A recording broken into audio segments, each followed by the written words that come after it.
Olá, povo de Deus, galera. Vocês estão bem? Que Deus abençoe a tarde de vocês. Não vamos nos deixar ser enganados pelo inimigo. O inimigo é muito sutil.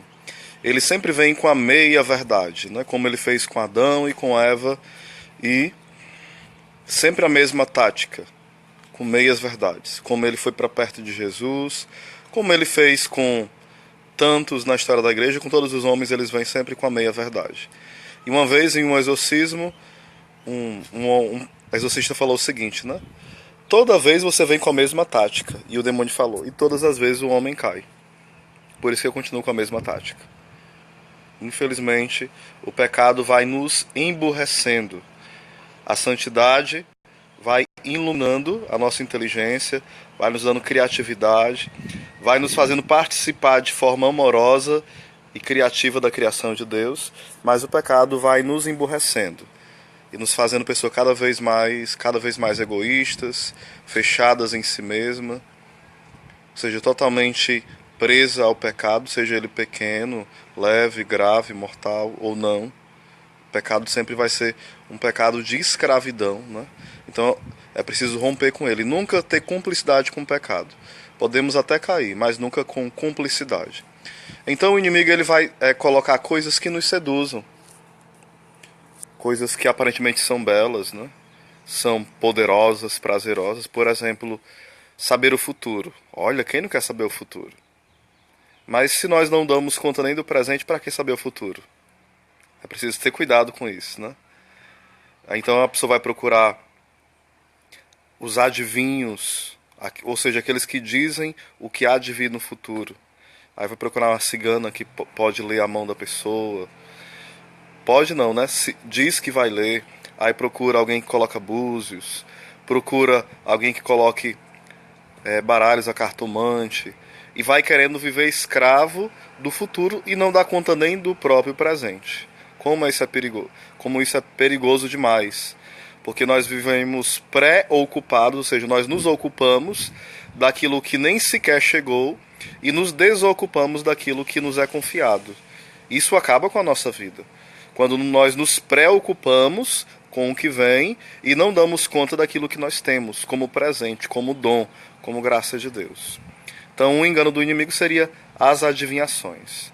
O nosso futuro deve estar nas mãos de Deus. A nossa vida por inteira. O nosso passado, o nosso presente, o nosso futuro, tudo que somos e que temos. Uma outra coisa que é engano do inimigo seria as famosas simpatias. Osés, você pode fazer simpatia só se a sua tia te mandar comprar alguma coisa e for uma coisa necessária, você fala sim, sim, tia. Aí você falou simpatia. Teve graça nenhuma, né? Vamos lá. Continuando. Simpatias são coisas, por exemplo, que no interior faz muito, né? Vamos ver com quem eu vou casar e faz um negócio lá com a bananeira, corta, passa lá na fogueira, coloca uma água lá na fogueira, faz um bocado de mandinga lá, que parece uma macumba de última classe, né? Uma feitiçaria para iniciante. Nada mais é do que não, mas é apenas um folclore, é isso, é aquilo, mas esses folclores vão nos levando, esse tipo de folclore enganoso, não que eu seja contra os folclores, contra os contos de fada, mitologia, tudo isso tem o seu proveito, mas as simpatias não, porque partem do engano em atribuir poderes a práticas aparentemente mágicas, dominar as coisas, né? Aí entra também próximo aí a superstição. O medo do gato preto, de ver gato preto é azar. Passar por debaixo da escada, o espelho quebrado, azar 7 anos. É você começar a varrer a casa em um local, tem que terminar. E por aí vai, tantas superstições, né? Pular o mar em tal dia, as ondas do mar, dar os pulinhos. Vestir de branco o dia da virada do ano e por aí vai. São tantas superstições que escravizam as pessoas. Eu estou endeusando uma coisa, um dia, um ato, um gesto, e à medida que eu vou endeusando, eu vou excluindo Deus da minha vida. Isso é um pecado contra o primeiro mandamento. Tanto a busca dos adivinhos, como a busca das simpatias, como acreditar nas superstições.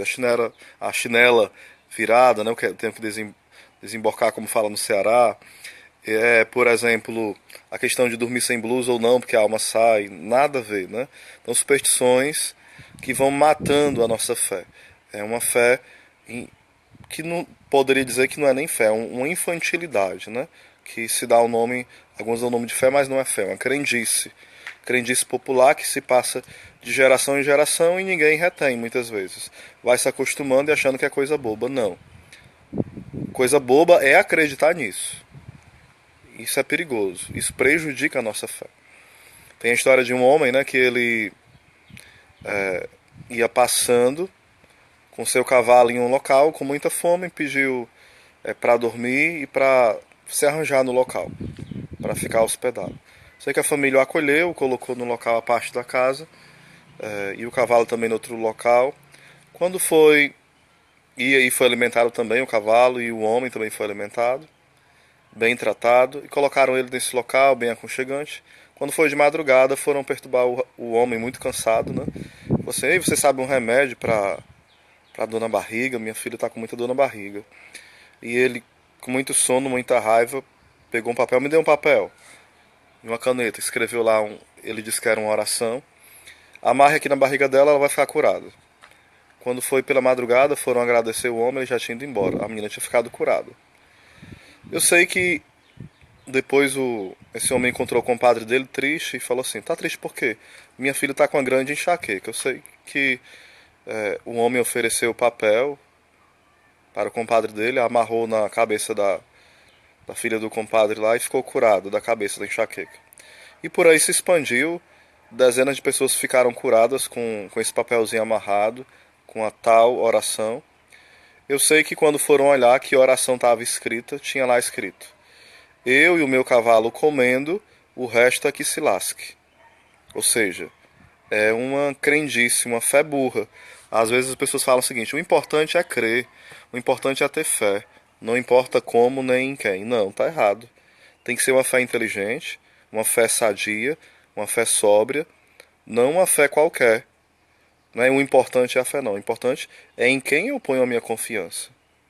A fé, ela é a vitória que vence o mundo, sem dúvida, mas não é uma fé em qualquer coisa, em qualquer pessoa, é em Deus. E no Deus verdadeiro, não nos ídolos. Nós vamos idolatrando a nossa chinela, a nossa blusa, os cantores, tantas coisas, né? Colocando no lugar de Deus.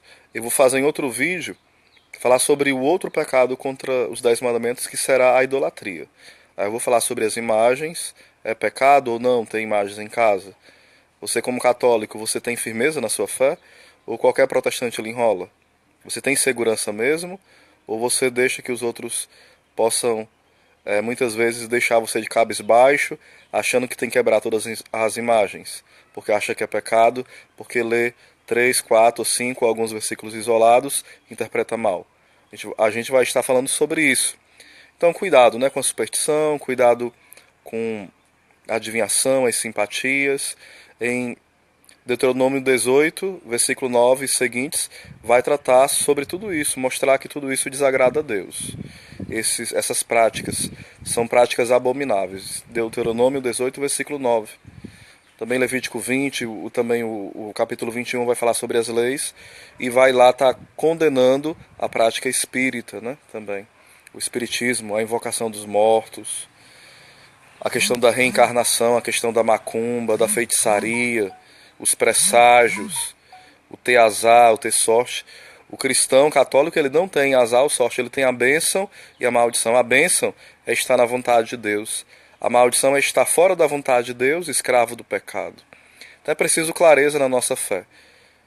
Porque muitas vezes nós somos enganados, parece que tem na nossa testa, né? É o seguinte: me engana que eu gosto. E é preciso ter cuidado. Mateus 7,15 fala que vai ter os falsos profetas, né, em pele de cordeiro. E nós devemos nos precaver dos falsos profetas que tantas vezes têm enganado as pessoas que às vezes não estudam muito, não têm uma vida de oração profunda, têm uma fé ainda muito prematura, uma fé ainda muito infantil, que não busca, de fato, sofrer em Cristo, conhecer a Cristo melhor. Então, é preciso ter esse cuidado. Virão os falsos profetas, lá em 1 Timóteo 4, versículo 1, vai falar que o demônio ele vai colocar como se fosse um ferrete, um ferro quente mente das pessoas, né? Ou seja, vai enganar. Vai vir os falsos profetas mentirosos com fábulas e vão enganar a muitos. Assim como no tempo do profeta Jeremias, do profeta Isaías e demais profetas, existiam os reis que não queriam ouvir a verdade e contratavam profetas e pagavam profetas para mentirem. Existiam os profetas do reino, onde eram pagos para mentir. E hoje nós vemos pessoas pagando falsos profetas, pagando carnê, com trismo, o dízimo para o Pai, para o Filho e para o Espírito Santo, como faz a Mundial do Reino de Deus, né, pedindo isso. Isso é triste. Eu creio em milagres, mas eu creio piamente, conhecendo a Bíblia, conhecendo a vida dos santos, conhecendo aquilo que a Igreja Católica ensina de forma eficaz, e é o local onde tem mais milagres comprovados pela ciência, na Igreja Católica. Mas essas igrejinhas vão fazendo o quê? Vão vendendo milagres, e porque tem milagres acha que tem que estar pedindo dinheiro a todo tempo, sem parar. Pedindo dinheiro, vendendo meia, vendendo lenço, vendendo coisa, inventando sal, inventa tudo. Aí depois vão falar que as indulgências eram vendidas, entendem mal o que eram as indulgências e o que é as indulgências, vão ler a história que é manipulada pelo marxismo cultural, leem qualquer livrozinho, qualquer página no Google e não aprofundam o assunto e acusam a igreja. E fazem coisas piores, bem graves do que aquilo que eles nos acusam. Então isso é muito perigoso. A gente começa a achar que tudo é demônio. Teve casos terríveis, né? Já na Igreja Universal do Reino de Deus sobre essas questões, até mesmo incidentes, que não cabe aqui porque não é sobre a Universal que eu vou falar no momento, mas falarei em outro momento, sim, acerca dessas seitas que têm enganado tantas pessoas com a teologia da prosperidade, com falas excessivas acerca do demônio, com falas excessivas acerca da prosperidade. É o toma lá da cá, você me dá dinheiro que você recebe bênção. Você dá o dinheiro para Jesus que ele vai te abençoar. E se você não devolve o dízimo, aí começa a usar uma passagem isolada, como Malaquias 3, e começa a interpretar para o bel prazer, enriquecer-se, engrandecer-se e enganar as pessoas. Cuidado, cuidado, irmãos. O inimigo ele é muito sutil. Ele usa da palavra de Deus e continua usando para enganar as pessoas. O mundo hoje ele tem muita informação, mas geralmente está sendo deformado pelas informações excessivas e porque, infelizmente, nós não temos amado a Cristo como se deve, não temos orado o suficiente, não temos estudado o suficiente. Então esses homens nos enganam facilmente, né? Então tenhamos cuidado e lutemos pela vida de santidade.